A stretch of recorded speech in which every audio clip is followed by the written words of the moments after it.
that being said, we did see some flash flooding across much of Metro Tucson today, favoring the southwest side of town, also in the Oro Valley area. That's where we find Storm Tracker 4 meteorologist Daniel McFarland. Didn't see much rain on the west side of town. What are you seeing up on the northwest side of town now, Daniel?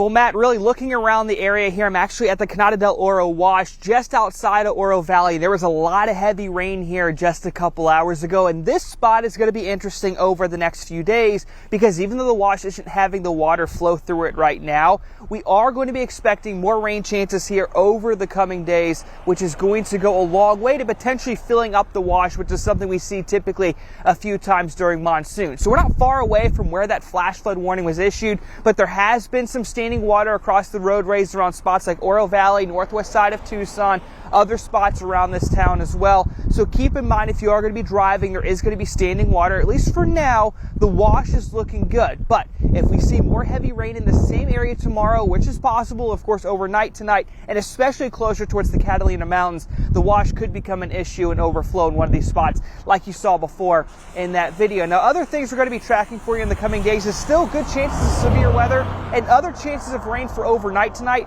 The one thing we have left is some pretty strong winds out there, still blowing at around 5 to 10 miles per hour. That should be continuing over the next few hours. Back to you. All right.